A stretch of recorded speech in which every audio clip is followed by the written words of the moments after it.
Hello, my name's Matthew and this is Grainy Brews. The Overland track is to Australian hikers what a Leica M6 might be to a film photographer. It's something that you think about constantly, you research it to no end, and when you finally experience it, it's beautiful. The Overland track is a 6 to 7 day hike through the interior of the Tasmanian high country. The track has officially existed in its current form since the mid-1930s, though the area has been inhabited by Indigenous peoples for much longer.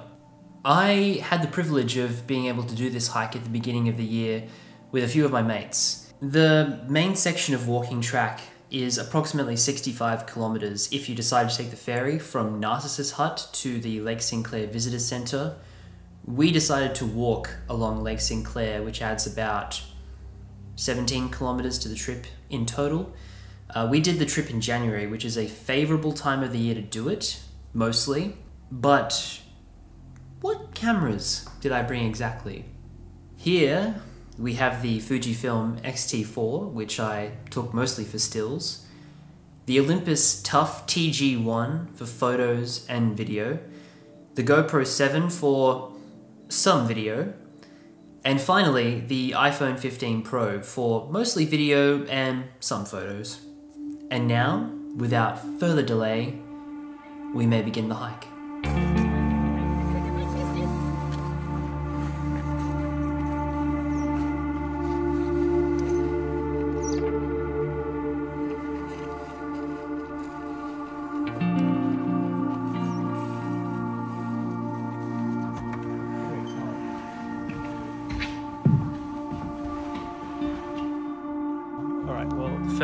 The first step of the Overland track begins. Oh, you did it. No, I'm gonna do it. Oh. All right.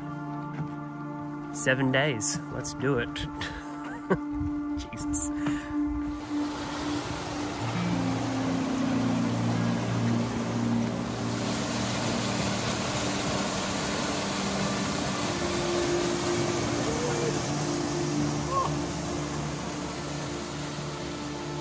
Let's talk elevation. The Overland track is obviously a mountainous trek. I'm no stranger to walking up a hill.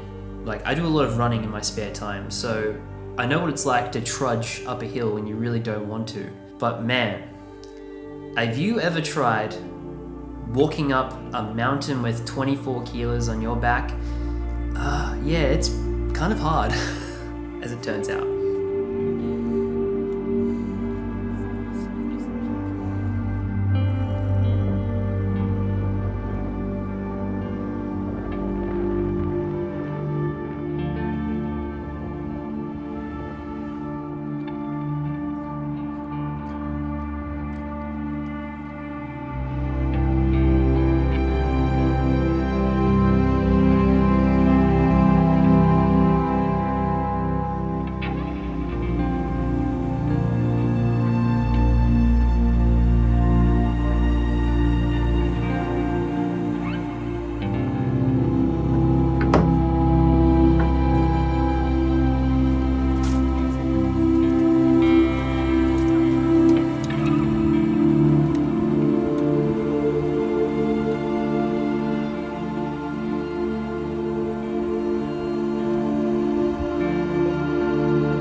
The climb up Cradle Mountain was unlike any other Australian hike I've done.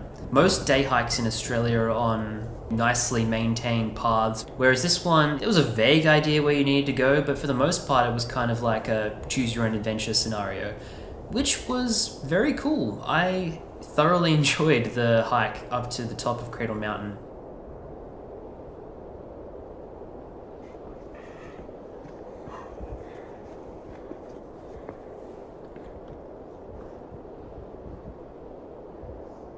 influences in the wild.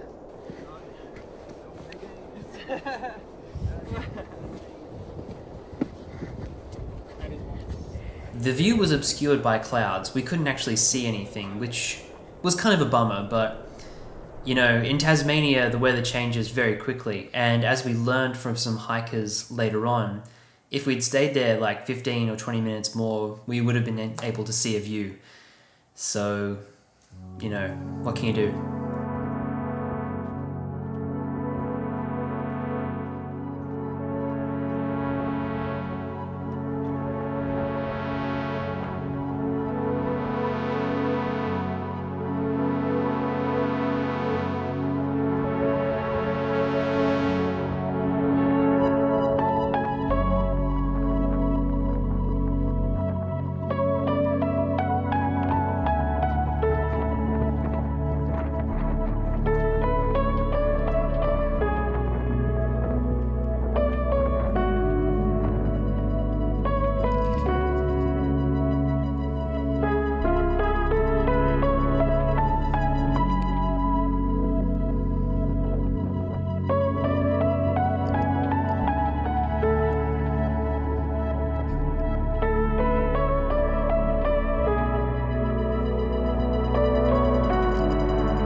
After making our way down the mountain and collecting our main bags again, we made the trip to our first hut, which is Waterfall Valley Hut.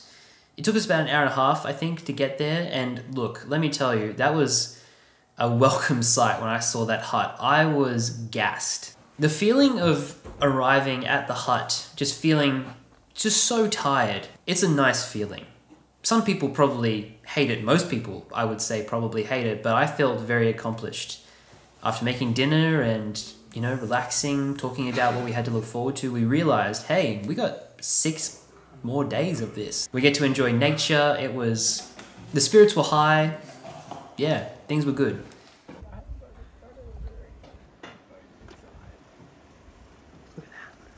Qual. Mm-hmm.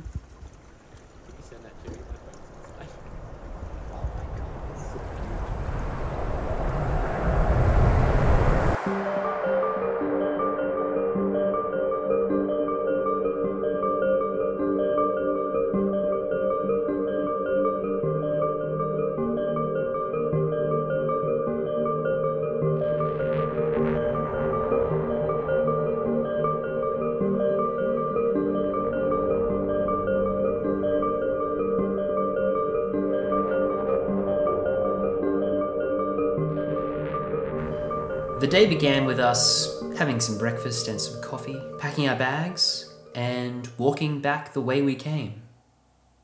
Why though? Because we were going to do Barn Bluff.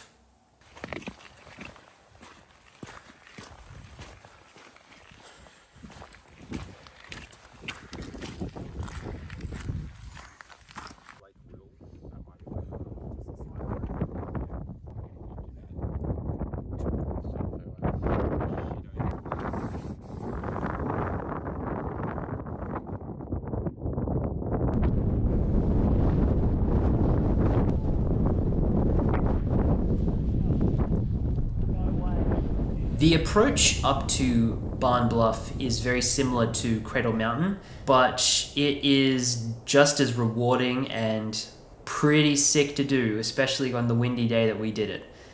I think Barn Bluff strikes a really good balance of being achievable and being just dangerous enough that you feel like you're on a really fun adventure.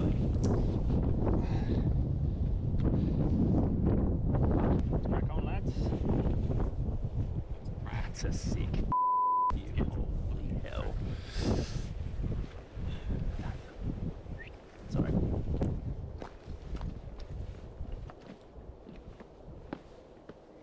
Luckily we only had our day packs with us, so I just brought along 2 cameras. I brought the GoPro and the Olympus Tough TG1. The Olympus was given to me by a family member who just had it and they didn't really want it anymore. It's very antiquated by modern standards, and it's not even 10 years old. Like, I hazard to say it actually takes a better photo than an iPhone. Like, it's JPEG only. You can't really do much to the files, but there's something very fun about using it, and it's very rewarding when you get like a fun composition and you can have a look straight away and it makes funny little video gaming noises. It's a fun little tool which I can use to challenge myself and look more for like composition rather than worrying too much about like dynamic range or colors or lighting or that kind of thing. We're on a hike. It makes sense to use a camera like this because it's so tiny and lightweight.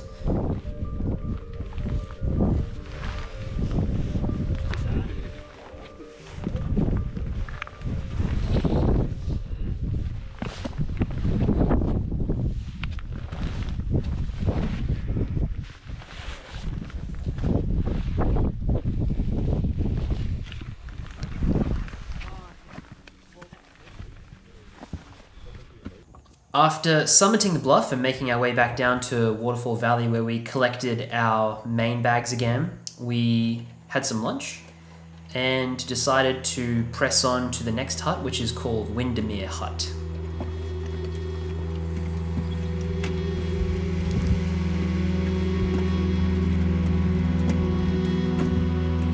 I'm with the school teacher behind me.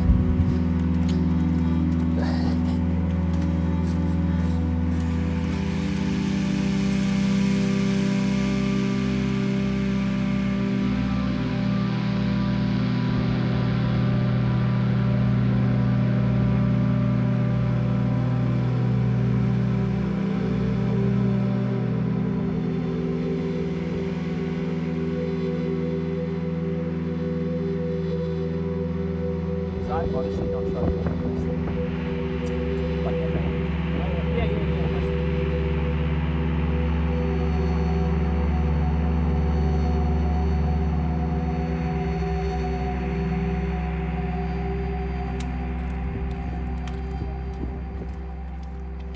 Windermere Hut is named after the lake that it's situated next to.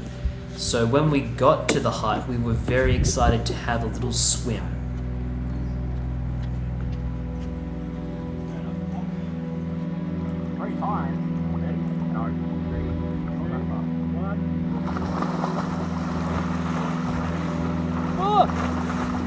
Oh God! Rub your underarm. Yeah, fine. And then get out. I'm good. That night we decided it was a good idea to camp. Now we knew that there was a weather forecast for pretty bad weather from about day 3 to day 5. This meant that this could be one of the only nights potentially where we would get a good night of camping. Yeah, it started raining as we were setting up the tents, so I was a little bit skeptical about how well we would sleep that night given that the weather is pretty wild. As it turned out, I slept like a log while the others were tossing around a little bit anxious of the fact that their tent could be blown away at any moment. I guess I'm just a really heavy sleeper.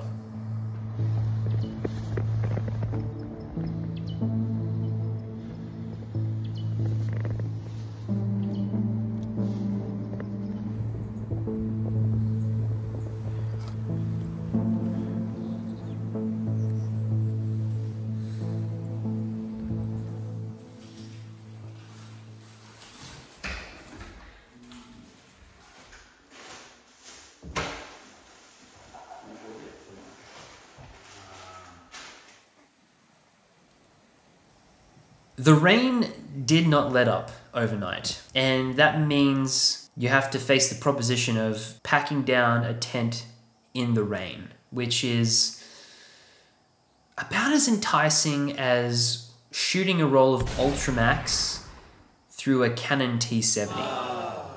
Like, if you're a sane human being, you wouldn't want to do that at all. The vibes that morning were quite solemn from memory.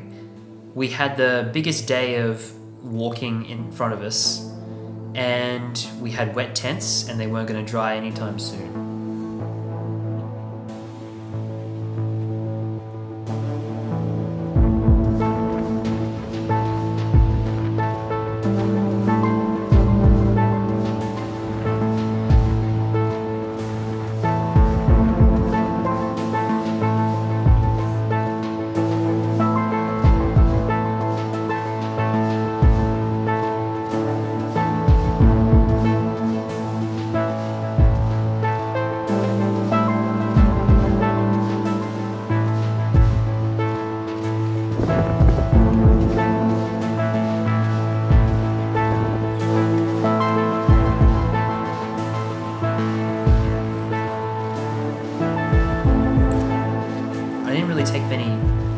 photos or even video at all that day. It was just, I just wanted to get through it and have it be done.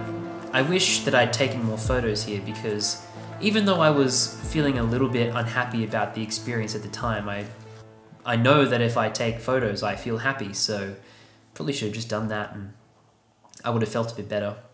Thankfully, we eventually arrived at New Pelion Hut, which despite its name isn't really like a new hut. It feels more like the kind of place that you would go on a school camp when you were a kid. Like you're all in the same like bunk rooms and there's a communal area that feels like a school lunch area. It has its own certain charm, which I liked. Hello, darkness, my old friend. I've come to talk. Slow zoom into. There isn't really much to say about this afternoon either. I think once we arrived and found our room, we just all collectively decided to have some lunch and just sit in the same spot and just like do nothing for the rest of the day. I think it all came to a head when we sat down for our lunch and just realized how far we had traveled in 3 days. But we were still, I feel like, in good spirits, even though we were all really tired. It was still exciting to get to the hut and, you know, feel like there was a really big sense of accomplishment when you arrived because it was like, it felt like it had taken ages to get there.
This is another day that's a bit foggy in my mind.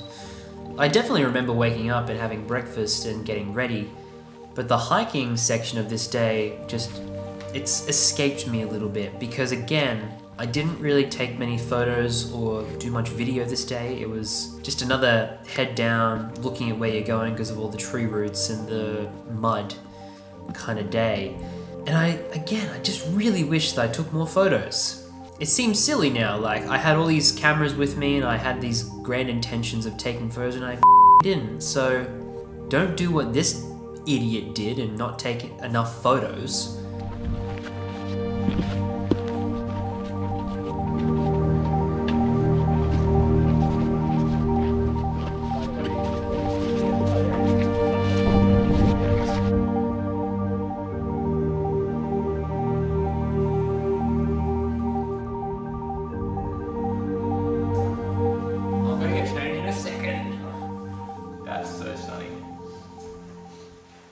We had to do a vibe check at the end of the hike, and we determined that out of all of the huts we stayed in, Kiora Hut had the best vibes. It had a stunning view over these, I can't remember the name of the mountain now, I might put it here if I remember.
Day 5 brings us to some waterfalls along this section of the hike.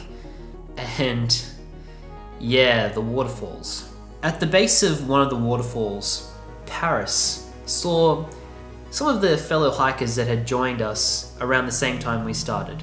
And they were going for a swim out to this waterfall. And he had the bright idea, hey, I want to go swimming with them. So he stripped off, and naturally we had to do the same, because I think it's an unwritten rule that if someone in your group on the hike decides that they're gonna do something, you gotta do it with them. Otherwise, you're a coward. And I wasn't gonna be labeled a coward.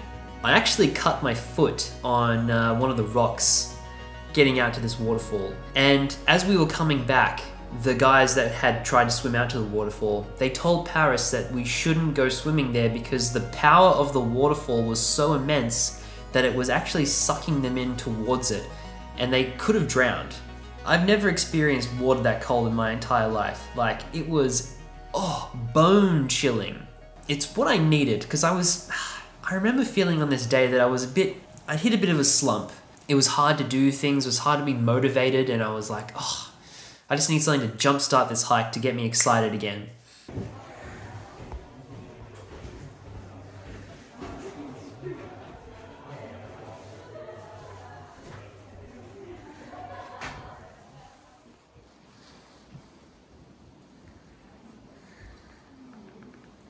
Yeah. Go on. Go on. What is the total end up? At your linking. Yo.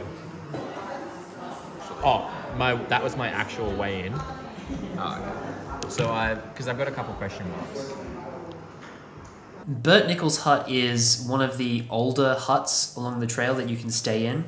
I think the vibes that night were very, low-key, kind of a little bit sad, actually, because for most people doing the hike, this is their final night. It's a very interesting existence out on the Overland track. It's one that I don't think is suitable for everyone, but if you're the right kind of person who is like very routine based like myself and loves experiencing nature and challenging yourself, I can see why this is so appealing to people all around the world to come and do this. It is magical. I don't really like to use that word very much, but it casts a spell on you. I think a lot of people were kind of sad that the magic was going to be over in a matter of hours.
You don't see that every day. What's it doing?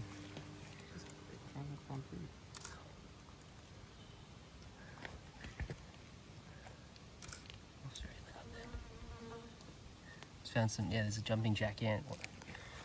Stand back up again. Oh, it's found an ant.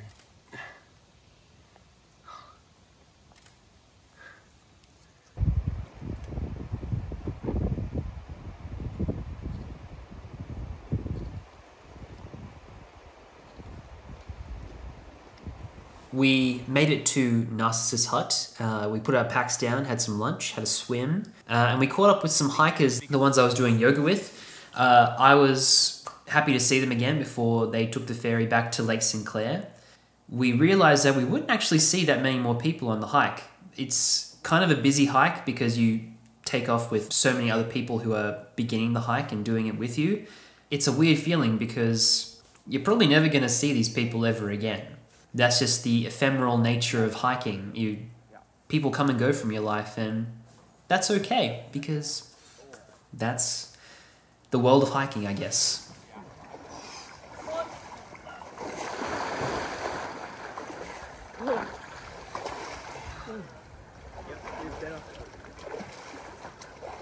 Oh, okay, my getting numb.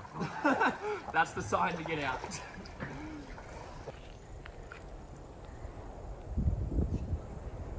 We pressed on, entering a trail snaking around the perimeter of Lake Sinclair.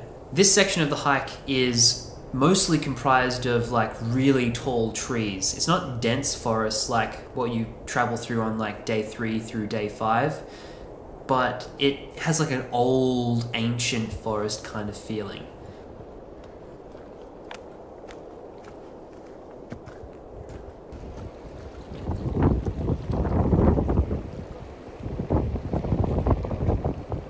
I look so filmy and yucky.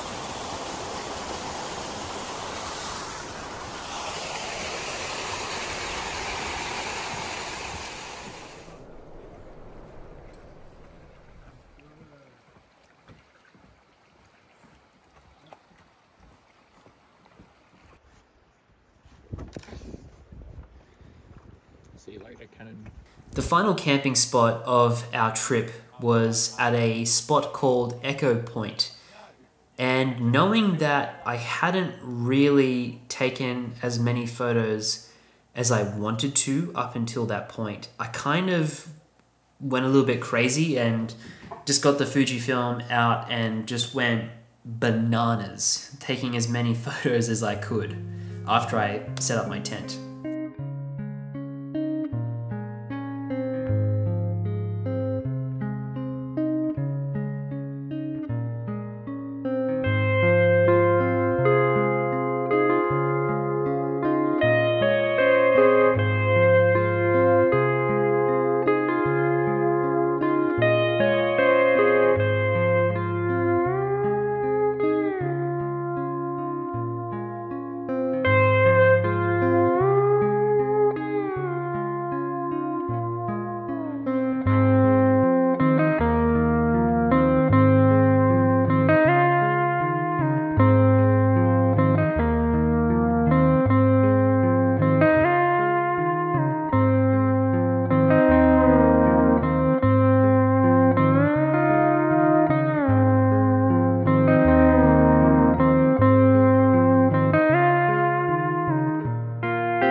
It's funny, I actually checked my phone when I was in my tent. It was really, really cold that night. It was like going to get down to about 2 degrees.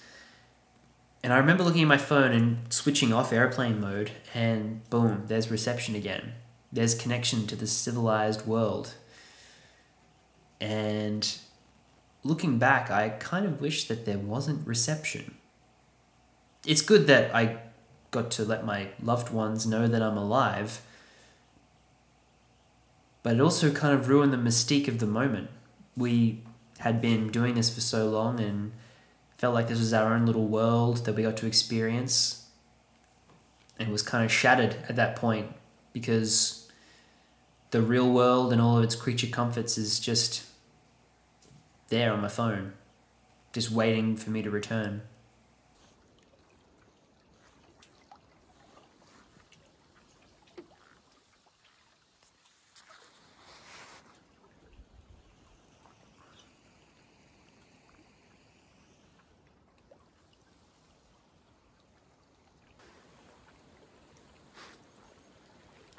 Oh, the sun is beautiful.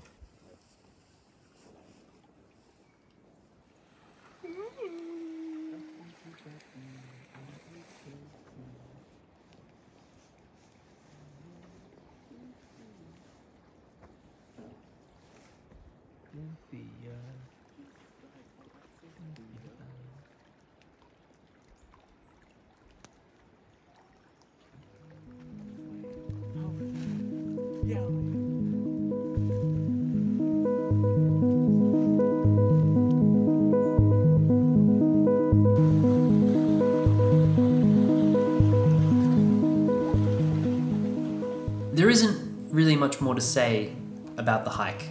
All I could think of was the fact that we would be finishing the Overland track in a matter of hours.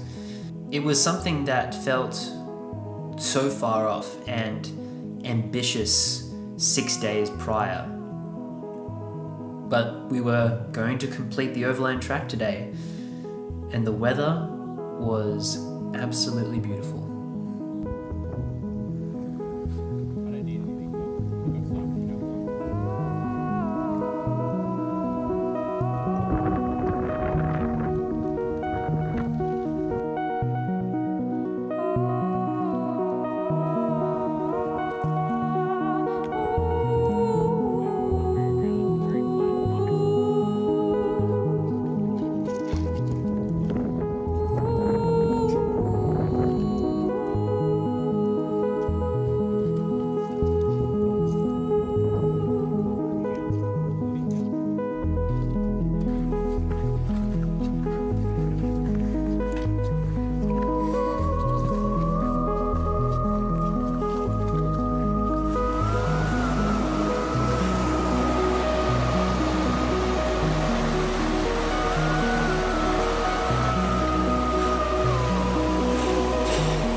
Cheers, boys!